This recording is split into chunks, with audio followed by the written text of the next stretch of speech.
Her voice cracked, not from weakness, but from something boiling underneath. Rachel Maddow leaned forward, eyes locked, voice rising past its usual register. This kind of rhetoric is dangerous. Congresswoman, she spat, the tremble in her tone betraying the calm her audience was used to. It undermines everything we've been trying to protect. The studio lights buzzed faintly. Silence settled so thick you could hear the hum of the cameras. Across from her, Representative Jasmine Crockett didn't flinch. She didn't blink. She simply stared, unshaken, unmoved. The weight of generations in her stillness. Maddow continued, hands now moving faster, her sentences unraveling. You don't just get to rewrite the story. This isn't TikTok politics. This is real. And some of us have been here doing the work long before you got your first press hit. The audience, half live, half online, held its collective breath. Tweets were already firing. Clips were already clipping. But Representative Crockett still hadn't spoken. The camera cut tighter on her face. Not angry, not flustered. Just ... ready. Because this wasn't her first confrontation with condescension. Wouldn't be the last. But this one was different. She looked at Maddow, the way someone looks at a crumbling statue of something that used to matter. And then slowly, she reached for the mic.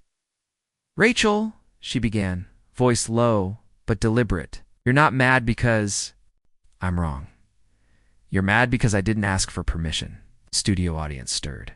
Quiet rippled from the back. Maddow's jaw tensed. Crockett leaned forward. No notes, no teleprompter. Just the sound of her own conviction. I know exactly what I'm doing. And I don't need to speak your language to tell the truth. Asterisk, the lights didn't flicker. But it felt like they should have, and then she paused, letting the silence hang just long enough for gravity to take hold. But no one was ready for the words that came next, words that would dominate headlines within minutes. To most viewers tuning in that night, it looked like a sharp exchange. Two powerful women, one a media titan, the other a rising star in Congress, locked in a televised disagreement. But beneath the polished makeup, the hot lights, and the political jargon was something deeper, something far older. This wasn't just about policy. It wasn't just about decorum. It was about who gets to tell the truth in America and who gets punished for telling it differently. Rachel Maddow had long been hailed as the voice of intellectual liberalism.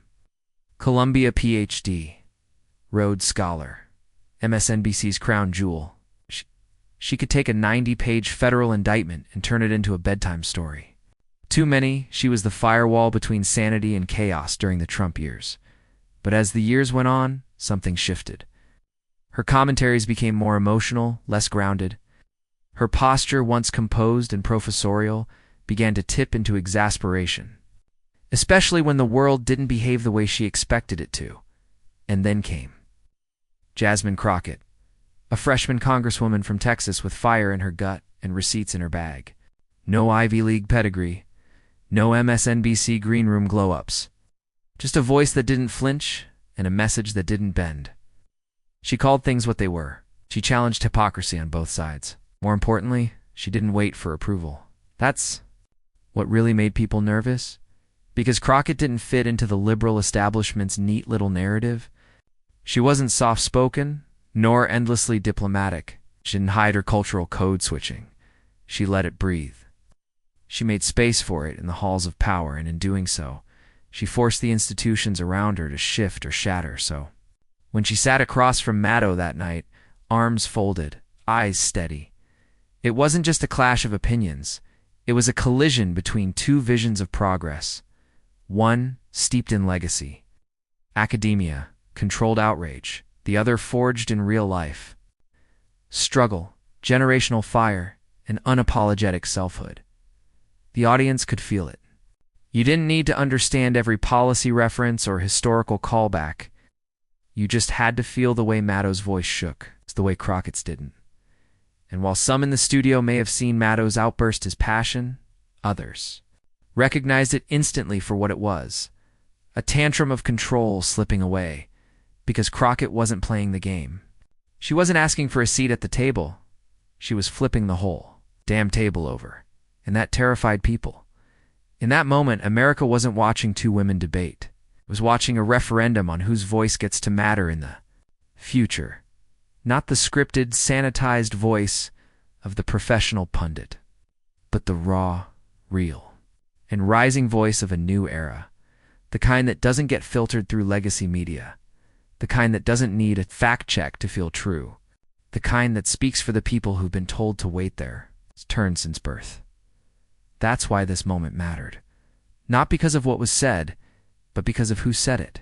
Now, asterisks, and just when the establishment thought they could control the narrative, the mic was ripped away. For more than a decade, Rachel Maddow wasn't just a political commentator. She was a cultural force, when the world felt like it was spiraling under the weight of misinformation, chaos, and authoritarian rhetoric. Maddow was the calm in the storm. Her voice, precise, methodical, and steeped in research, became gospel for millions of progressives searching for clarity.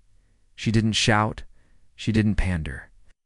She outsmarted, armed with a doctorate from Oxford and the cadence of a tenured professor. Maddow brought intellectualism to primetime cable news in a way that felt almost revolutionary. She could walk viewers through legal theory, foreign policy, campaign finance, corruption. Like a suspense novelist, the villain revealed not with rage, but with receipts. She earned trust the old-school way, with facts, footnotes, and calm. Authority, and for years, that trust was unshakable. But even giants have blind spots. And Rachel Maddow wasn't ideological, it was cultural. She came of age in a media world that rewarded polish, restraint, and intellectual detachment. A world where anger was fine, but only if it came wrapped in irony or legal precedent. A world where truth was best delivered in a bodie of sarcasm, not the rawness of lived experience. As the political landscape shifted, as movements became louder, younger, more diverse, more intersectional, Maddow didn't shift with them. She doubled down. She became sharper, yes, but also more rigid. Her monologues longer, her interruptions more frequent, her tone less about discovery, more about dismissal, especially when confronted with views that didn't fit the contours of her narrative. It started subtly. An eye roll during a grassroots activist's interview. A snide tone when discussing newer members of Congress who refused to play by traditional rules. A noticeable chill whenever authenticity walked onto her set without a Harvard diploma to back it up. At first, it didn't matter. She had the numbers, the credibility, the Emmy. But the culture was moving. Maddow, despite all her brilliance, wasn't listening. She didn't hear the hunger for voices who didn't speak in measured syllables, who didn't quote Federalist Papers before sharing their pain, who didn't treat politics like a lecture hall, but like a battleground. And then came 2020, the pandemic. The racial reckoning. The generational divide cracked wide open, while younger Black and brown leaders took to Instagram Live, Twitter Spaces, and community town halls with emotion and urgency. Maddow remained behind the desk, eloquent, steady, and suddenly out of step. Her critics didn't deny her intelligence. They questioned her relevance, because for all her accolades, Maddow had never been on the receiving end of the kind of dismissiveness she sometimes wielded with a smile. She'd never had to explain her right to speak before she spoke. Never been interrupted mid-pain. She'd never had to fight to be seen as legitimate. So when Jasmine Crockett sat across from her, poised, unbothered, and unbowed, Maddow didn't know what to do. She tried to regain control the only way she knew how, with superiority masked as skepticism. But Crockett didn't flinch. She didn't explain herself. She didn't try to earn respect. And that's when Maddow's calm began to crack, because this wasn't just a policy disagreement. It was a mirror reflecting everything Maddow hadn't seen, hadn't wanted to see, about how power had shifted, how media trust had fractured, and how a new class of voices wasn't asking for permission. Rachel Maddow had built a fortress of intellect around herself. For years, it protected her, elevated her. But eventually, even the strongest fortresses become prisons. She couldn't see past her own framework. She couldn't hear voices that didn't echo her tone. She couldn't fathom a world where someone like Jasmine Crockett didn't need her platform because she already had her own. And in that moment, for the first time, Maddow looked small. Not because she wasn't brilliant, not because she wasn't right about some things, but because she no longer owned the room, but for all her years behind the desk. Maddow had never faced a moment like this. Before the lights, before the headlines, before the viral soundbites and the high-profile clashes, Jasmine Crockett was a girl in rural Texas, watching her mother work double shifts in her community, survive on grit. She didn't grow up dreaming of Congress. She grew up learning how to navigate a world that rarely listened to voices like hers. In a town where expectations were kept low and dreams had an expiration date, Jasmine pushed back, not with privilege, but with purpose. Education wasn't just a path out. It was a weapon. She earned her law degree at the Southern University Law Center, an HBCU where the halls echoed with the legacy of civil rights fighters and movement lawyers. She didn't learn how to conform. She learned how to fight, and fight she did. As a public defender in Dallas, she stood beside people the system forgot. Black men falsely accused. Mothers criminalized for surviving poverty. Youth dragged into courtrooms before they could drive. She didn't just defend them. She understood them because she had been them, or close enough to see her reflection in their struggle. Her courtrooms were never glamorous. No TV cameras. No book deals. Just raw. Daily warfare against a system that never made space for second chances. But her voice stood out. Sharp. Clear. Unapologetically real. She didn't hide her anger. She wielded it with precision. She didn't dilute her dialect.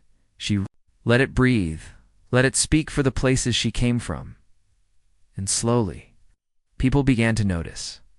In 2019, when a Texas state legislator tried to smear her with coded language and dismiss her legitimacy, she didn't flinch. She looked him dead in the eye and said, "I'm not here to make you comfortable. I'm here to make change." Clips like that spread like wildfire, not because she was loud, but because she was undeniable. And so, when a congressional seat opened in Texas's 30th district, a majority black, historically working-class region, the community didn't need convincing. They already knew who had their back. Crockett's campaign wasn't flashy. She didn't have establishment donors or corporate endorsements. What she had was truth, and people who were starving. For it, she knocked doors. She stood in barbershops. She preached justice on church steps and at community centers. Her message was simple. I know what it means to be unheard. Let me be your microphone. She won. And she didn't change when she got to Washington. She didn't dull her edges to fit in. She sharpened them in her very first committee hearings. She made national headlines for going toe-to-toe with Republican hardliners, not with fury, but with fire. Calm cutting, and always on message. When Representative Marjorie Taylor Greene tried to derail a session with conspiracies, it was Crockett who shut it down. "No, ma'am," she said, steady as stone. "We're not playing games today." The clip racked up millions of views in hours. But it wasn't just conservatives she confronted. She had no patience for performative liberalism either, the kind that claps at marches but stalls on policy. When the cameras weren't rolling, she was pressing Democrats behind closed doors. Where's the funding for underserved schools? Why are police budgets growing while public housing crumbles? Why are we still explaining voter suppression instead of fighting it? She didn't play favorites. She played for the people, and in doing so, she became something rare. A congresswoman who wasn't trying to survive the system, but reshape it. Her speeches didn't sound like speeches. They sounded like family talks, like barbershop debates. Like living room truths, she spoke in code switches, fluent in legal theory and cultural reality. She could quote Thurgood Marshall and Cardi B in the same breath and make it make sense to a new generation of Americans, especially young black and brown viewers. Oh. She wasn't just a politician. She was proof that you could lead, without asking permission, that you could take up space, without shrinking your story, that you could stand in halls built to exclude you, still walk like you own them. So when Rachel Maddow's voice started to rise that night, when the tone shifted from question to accusation, Crockett didn't get defensive. She remembered where she came from. She remembered every courtroom stare dashed down, every smirk from a judge, every pundit who underestimated her. She didn't raise her voice. She raised the stakes, and as the studio lights bounced off her expression, calm, composed, unbothered, you could feel something shifting, because Crockett wasn't playing to win the segment. She was playing to wake up a country, and that's why, when she finally leaned forward to speak, America held its breath. It started like every other segment. Civil. Buttoned up, wrapped in the illusion of control. Rachel Maddow sat with her trademark seriousness, brow furrowed just enough to signal concern, not yet condescension. The lighting was sharp, the graphics clean, the topic urgent. "We all want progress," Maddow began, her tone deceptively measured. "But don't you think framing the issue that way risks alienating moderates? We have to be strategic." Crockett blinked once. "Slowly, the only people I'm worried about alienating," she replied, "are the ones who keep demanding patience while our communities drown."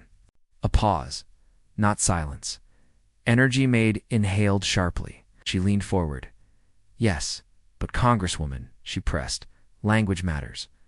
Don't you think phrases like 'burn it down,' which I believe you've tweeted before, give the right ammunition?"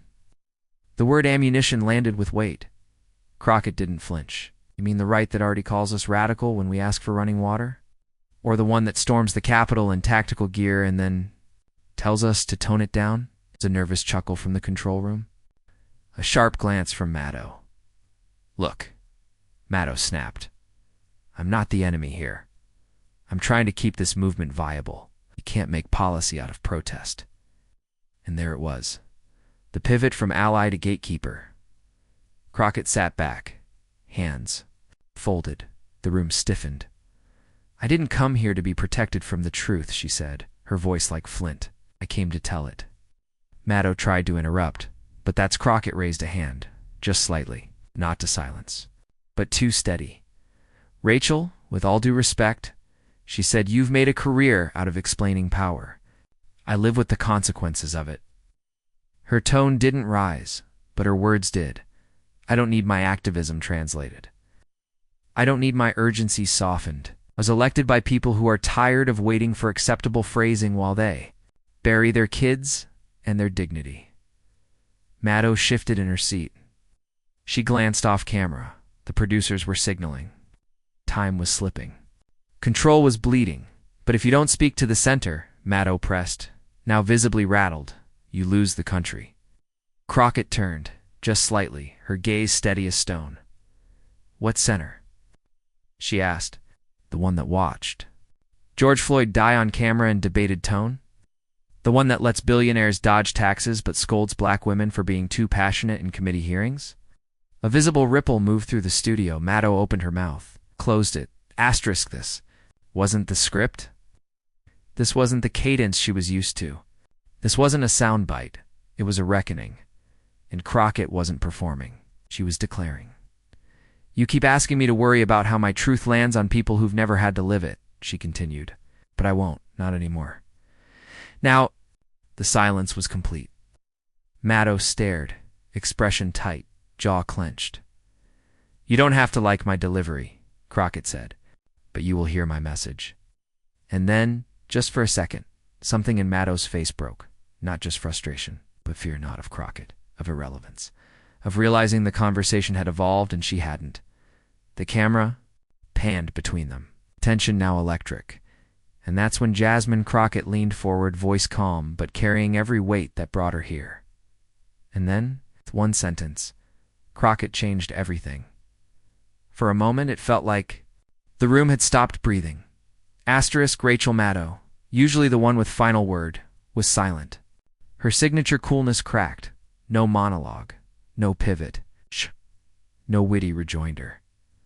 Across from her, Jasmine Crockett sat still, eyes locked, voice steady. And then she leaned in. "Let me be very clear," she began. "Not loud, not rushed, just intentional. Kind of calm that makes your chest tighten. I wasn't elected to make the powerful feel comfortable. I was elected to speak for the people they'd been ignoring since before I was born. No music, no Chiron, just truth. Maddow shifted in her seat. The temperature in the studio seemed to drop 2 degrees. Producers froze. Camera operator's hand trembled, trying not to zoom in too fast. Crockett didn't flinch. She didn't blink. There's a difference between strategy and survival, she said. And what you call divisive language, my community calls Monday. The line sliced through the air like a blade. Backstage, someone whispered, "Oh my God." Crockett kept going. "You say we have to meet in the middle." But the middle never saved us. The middle stayed quiet when schools were underfunded. The middle stayed moderate when police budgets exploded and housing collapsed. The middle is where injustice hides in a suit and tie. Maddow inhaled to respond. Crockett didn't let her. "Respectfully, Rachel," she said, "you're not losing the country. You're losing control of the conversation. That's not the same thing." On Twitter, clips were already spreading, phones shaking as people recorded their TVs. At Ms. Tyra she date. She really just said what we've been screaming for years. At TRUEBLUEDC. Maddow looked shook. Crockett just redefined the whole discourse. In living rooms, in barbershops, in group chats and college dorms. Same reaction repeated. Stunned silence followed by a collective exhale. Finally, someone said it. Crockett's delivery wasn't performative. It was precision-guided. Each word chosen not to shock, but to pierce. "I'm not here to rehearse white palatable politics," she continued. "I'm here to make sure the next generation doesn't have to. Translate their trauma just to be heard." Maddow looked like she'd aged 10 years in 10 seconds. Not because she was wrong, but because she was unprepared. Unprepared for a truth that didn't need her. Permission to be valid. Unprepared for a voice that had never once been filtered through MSNBC. Prep calls. Unprepared for the fact that the revolution didn't come dressed in tweed and bullet points. Crockett's voice softened, but her gaze sharpened. "I don't need to be invited to your table," she said. "I come from people who built the table. We're tired of asking to sit." That was the moment. A young staffer backstage whispered, "That's going viral." He didn't even look up from his phone. It already was. In real time, the internet began to detonate. TikTok reactions. Stitched in under minutes: at Poland mouth. Open eyes whitey aisle. Crockett just bodied live TV. At Black Girl News. Built the table. "Nah, this is historical. Screenshot this." The audience in studio didn't clap. They didn't cheer. They froze. Because when something real is said, really said, you don't respond with noise. You sit in it. You absorb it. Mad, for the first time in memory, didn't have a closing statement. Crockett didn't offer one. She sat back, her hands still. Her voice done speaking, not because she was out of words, but because she had already said enough. The camera lingered on her. Face, not triumphant, not smug, just clear, and then it cut to commercial. But the moment didn't end. By the time the show returned, Crockett's face was already on every feed. Hashtags had taken over the trending page. Hashtag Crockett clapback. Hashtag built the table.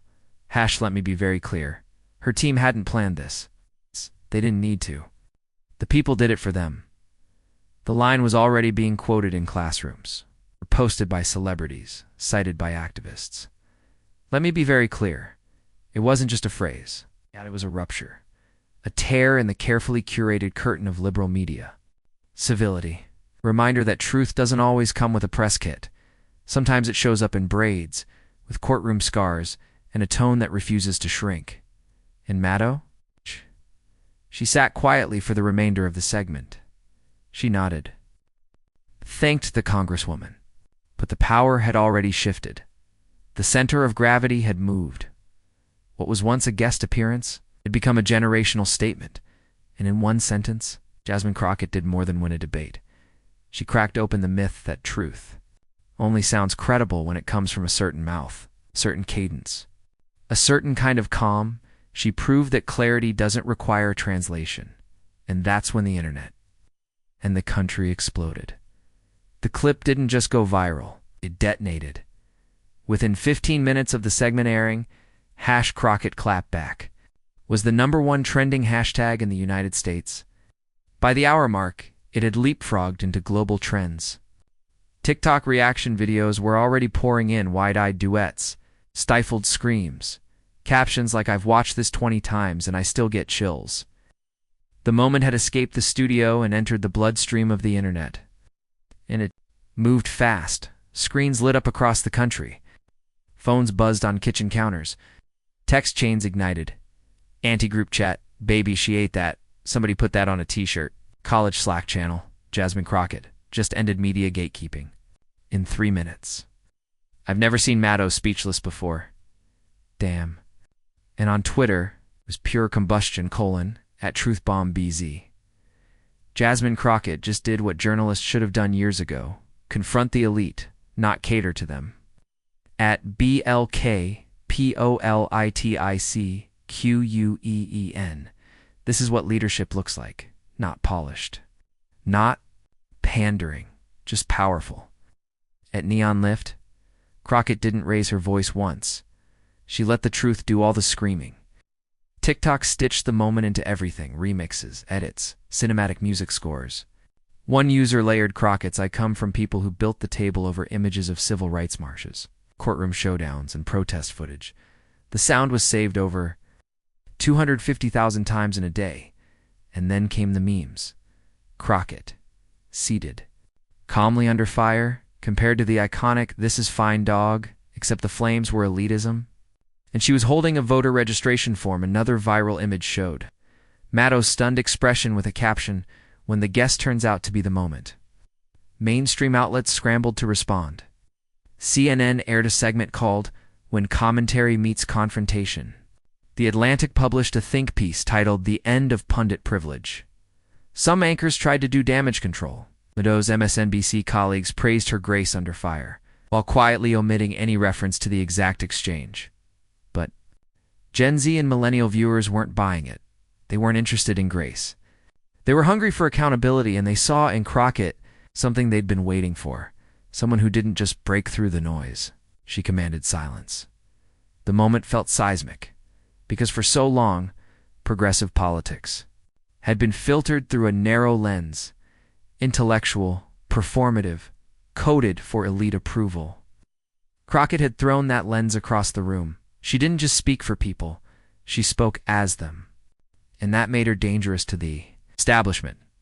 The praise rolled in from unexpected corners.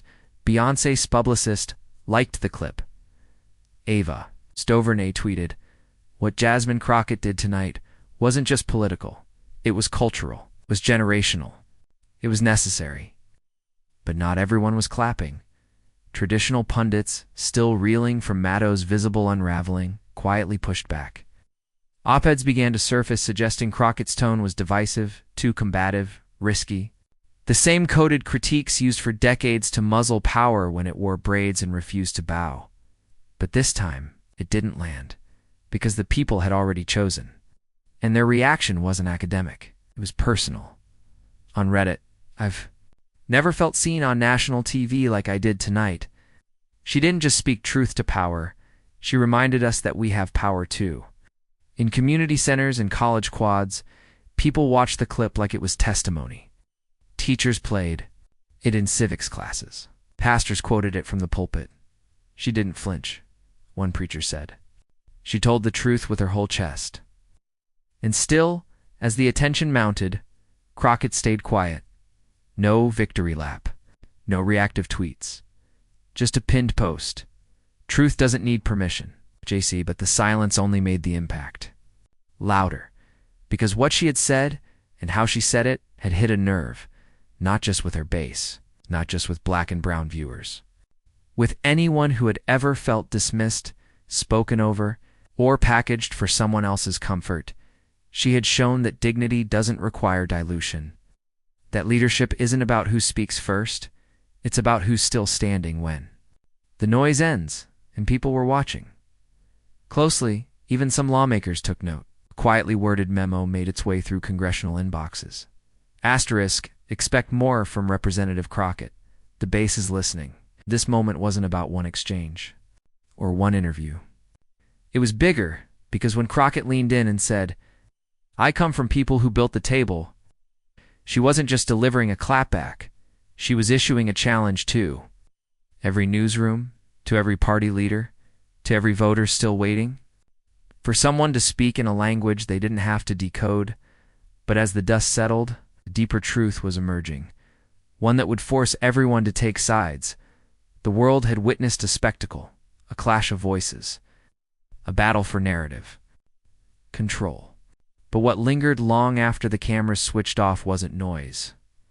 Jasmine Crockett's power didn't come from yelling, didn't come from grandstanding or over-the-top theatrics. It came from something far rarer in today's cacophony: quiet courage and unshakable conviction.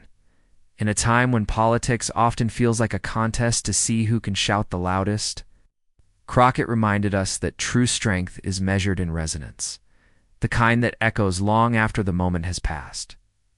Her words didn't just cut through the chatter. They rippled across generations, calling on us to listen differently, not to voices amplified by privilege or polish, but to those shaped by lived experience and relentless truth-telling. This wasn't simply a clash between two public figures. It was a symbolic turning point, a defining moment in a generational shift. On one side, the established media, with its rehearsed scripts and safe debates, wrapped in layers of civility that often served as a shield for silence. On the other, a new wave of leadership, bold, authentic, unfiltered, refusing to be muted by expectations or polished performances. Crockett embodied the spirit of a younger America, diverse, impatient, and unafraid to challenge the old guard. She showed us that dignity is not about volume or theatrics. It's about presence, the strength to stand firm in your truth, even when the world tries to drown it out. And the impact wasn't just political, it was deeply personal. For countless viewers who have felt unseen, unheard, or sidelined, Crockett's words were a beacon, proof that their stories matter, that their voices deserve to be heard without apology or explanation. Her moment wasn't just a takedown, it was a turning point. It was clarity, a call to action, a reminder that America listens not to the loudest voice in the room, but to the clearest. Because clarity carries weight. Clarity demands attention. Clarity inspires change. It's the quiet strength that builds movements, reshapes narratives, and reclaims dignity in a world desperate for truth. In the weeks and months that followed, Crockett's message didn't fade. It grew. It was repeated in rallies, shared in classrooms, and echoed in conversations across kitchen tables and city streets. Her voice became part of a larger story, one where justice, identity, and courage converge to redefine what leadership looks like in America today. This story isn't finished, but one thing is certain: future belongs to those who speak with clarity and stand with dignity. Because in the end, when all the noise dies down, it's not the scream that changes hearts, it's the echo that never fades. Rachel Maddow's scream wasn't just a breakdown, it was the sound of a shifting tide. And JasmineCrockett's.com, powerful response, wasn't just a clapback, it was a call to all of us. This moment wasn't about one debate, one pundit, or one politician. It was about truth cutting through the noise, about courage rising when so many voices have been silenced or ignored. It's about reclaiming dignity in leadership and demanding clarity in a world filled with distraction and division. If you felt that energy, that spark of hope and power, you're not alone. This is bigger than politics. It's a movement for authenticity, for justice, for a future where our stories and voices aren't just heard, but respected. So here's what you can do right now. Like this video if you believe in the power of truth. Subscribe for more stories that spotlight those who refuse to be quiet. Share this video with someone who needs to hear that dignity doesn't yell, it echoes. And drop a comment below with your thoughts. Or use the hashtag #EchoNotYell to join the conversation on social media. Because when we stand together, when we amplify voices like Jasmine Crockett's, we become part of a new story. One where courage wins and the loudest voices aren't. The ones who matter most. The question is, are you ready to be part of that story? It's because the echo has only just begun.